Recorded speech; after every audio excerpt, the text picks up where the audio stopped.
Philippe Labro, né le 27 août 1936 à Montauban, dans le Tarn-et-Garonne, et décédé le 4 juin 2025 à Paris, fut l'une des figures les plus polyvalentes de la culture française du XXe et du début du XXIe siècle.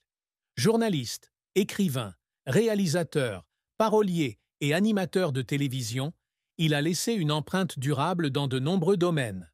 Auteur de plus de 20 livres, 7 films et de nombreuses émissions de radio et de télévision, Philippe Labro a vécu une vie de passion, de créativité et de défis.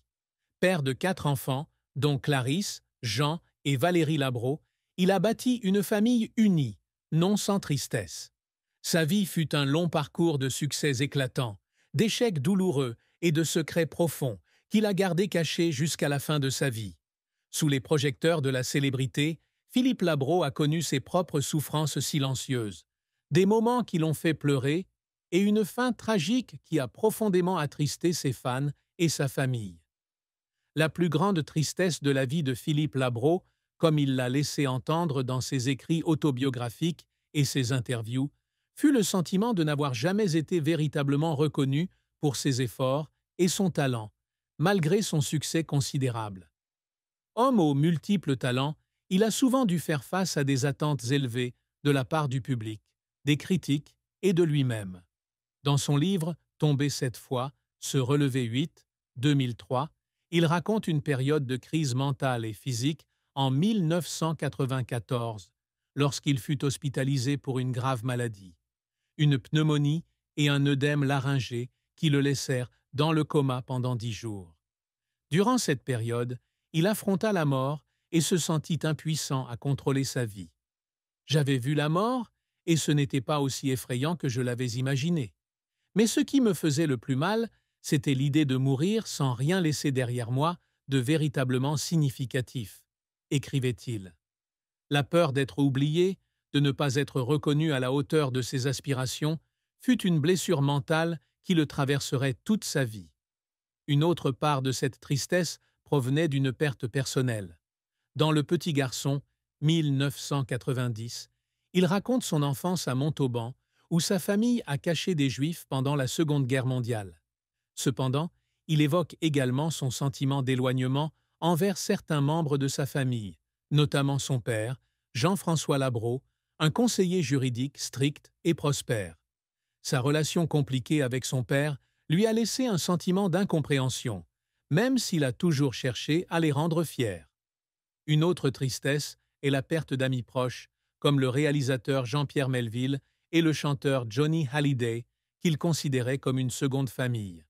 Leur perte, notamment celle de Hallyday en 2017, l'a plongé dans une légère dépression, comme il l'a confié dans une interview à France 5. La carrière de Philippe Labro est à la fois haute en couleurs et sombre. Il débute très tôt sa carrière de journaliste en remportant un concours d'écriture organisé par Le Figaro à l'âge de 15 ans et en devenant rédacteur en chef du Journal des Jeunes.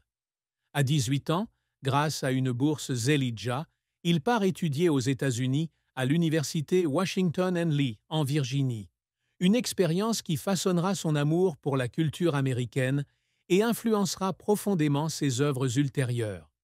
De retour en France, il travaille pour Europe 1, 1957, Marie-France, 1958 à 1959, puis France Soir, où il deviendra un correspondant de renom. L'un des moments les plus marquants de sa carrière journalistique est sa couverture de l'assassinat du président John F. Kennedy en 1963. Il rencontre Jack Ruby, qui tuera plus tard Lee Harvey Oswald, et est cité à comparaître par la commission Warren pour témoigner, événement qu'il relate dans On a tiré sur le président, 1964. À la télévision, Labro s'impose comme producteur et présentateur. Il a travaillé à l'ORTF dans les années 1960, coproduisant l'émission Caméra 3, 1964 à 1968. De 1981 à 1982, il a animé le journal télévisé de la mi-journée sur Antenne 2 avant de rejoindre TF1 et France 3. En 2005, avec le milliardaire Vincent Bolloré, il a fondé la chaîne de télévision Direct 8, devenue D8 et C8, où il a animé l'émission Langue de bois s'abstenir, rebaptisée plus tard L'essentiel chez Labro, de 2008 jusqu'à la fin de sa diffusion en février 2025. Cette émission, avec son style d'interview franc et approfondi, est devenue l'une de ses plus grandes réussites à la télévision. Il a également occupé plusieurs postes de direction chez RTL, de rédacteur en chef, 1979, à vice-président, 1992, et directeur général adjoint, 1996 à 2000.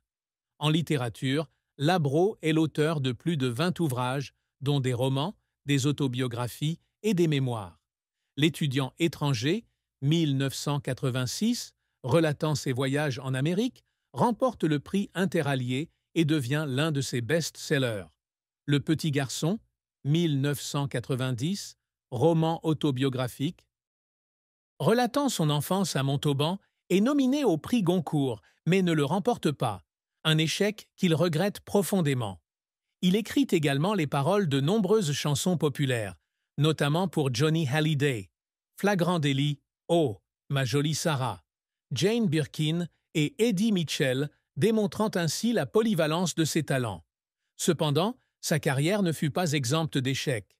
Au cinéma, s'il réalise 7 films, dont L'Héritier, 1973, et L'Alpagueur, 1976, avec Jean-Paul Belmondo, tous ne remportent pas de succès critique ou commercial. Le film Le hasard et la violence, 1974, fut critiqué pour le manque de cohérence de son intrigue, ce qui le laissa profondément déçu.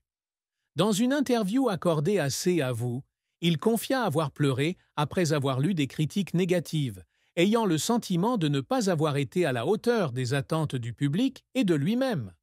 Un autre échec fut ses 2 refus du prix Goncourt, en 1988 pour Un été dans l'Ouest et en 1990 pour Le petit garçon. Ces échecs le laissèrent dans un état de doute, et il admit qu'il y avait des nuits où il restait assis dans son bureau à regarder ses manuscrits et à pleurer, car il avait le sentiment de ne pas avoir atteint les sommets dont il rêvait. Les efforts de Labro pour surmonter les difficultés sont remarquables. Confronté à une grave maladie en 1994, il se battit pour reprendre le travail, malgré les souffrances physiques et mentales. Dans Tomber cette fois, se relever 8, il raconte qu'il y avait des jours où il écrivait à l'hôpital, les mains tremblantes, car il croyait que l'écriture était le seul moyen de surmonter sa douleur. Ces moments, face à la mort et au doute, étaient des moments où il pleurait, non seulement à cause de la douleur, mais aussi à cause de son désir de vivre et de continuer à contribuer. La fin la plus triste de la vie de Philippe Labro fut probablement la fermeture de C8 en février 2025, marquant la fin d'un chapitre important de sa carrière télévisuelle. Fondateur de Direct 8 avec Vincent Bolloré, Philippe Labro a passé près de 2 décennies à bâtir et à diriger la chaîne. Son émission L'essentiel chez Labro devenant l'un des symboles de franchise et de profondeur de la télévision française. Cependant, le 25 février 2025, C8 n'ayant pas été renouvelé par l'Arcom, Philippe Labro a dû animer sa dernière émission.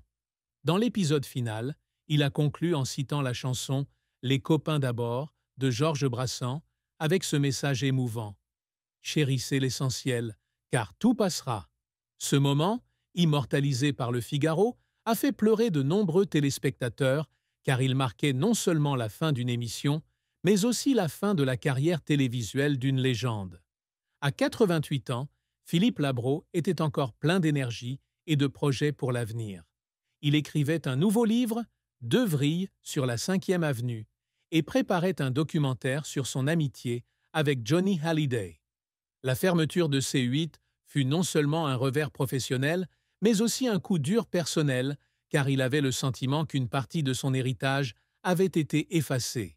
Dans une interview accordée à RTL par la suite, il confia « J'ai passé toute ma vie à raconter des histoires, mais cette fois, mon histoire est coupée net. » Cette tristesse fut d'autant plus poignante lorsqu'il mourut quelques mois plus tard, comme si la perte de C8 lui avait ôté une partie de sa vitalité. L'amour et les mariages de Philippe Labro furent une histoire d'amour chargée d'émotions, mais non sans difficulté. Il fut marié 2 fois, d'abord à une femme dont il ne dit pas le nom, dont il eut un enfant.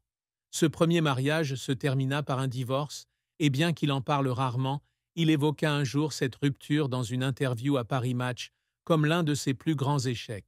« Je n'ai pas toujours été un bon mari. J'étais trop absorbé par le travail, les voyages, et j'ai perdu de vue l'essentiel, confia-t-il. Cette tristesse ne venait pas seulement du divorce, mais aussi de la culpabilité de ne pas pouvoir passer suffisamment de temps avec les enfants de son premier mariage. Son second mariage, avec Françoise Coulon, scénariste née le 3 juin 1944 à Besançon, fut une autre histoire. Ils se rencontrèrent à 38 ans et, comme il le confia à Paris Match, Françoise changea sa vie. « Elle m'a apporté une paix que je n'avais jamais connue », dit-il. Le couple eut 3 enfants, Clarisse, Jean et Valérie. Françoise était non seulement sa compagne, mais aussi sa collègue, le soutenant sur de nombreux projets d'écriture et de production. Cependant, même au sein de ce mariage heureux, Labro connut la tristesse. Il devait souvent voyager loin pour son travail, des États-Unis vers d'autres villes d'Europe, ce qui lui laissait peu de temps à consacrer à sa femme et à ses enfants. Dans Tomber cette fois, Se relever 8, il raconte certaines nuits où, assis dans une chambre d'hôtel à New York, il écrivait des lettres manuscrites à Françoise et pleurait.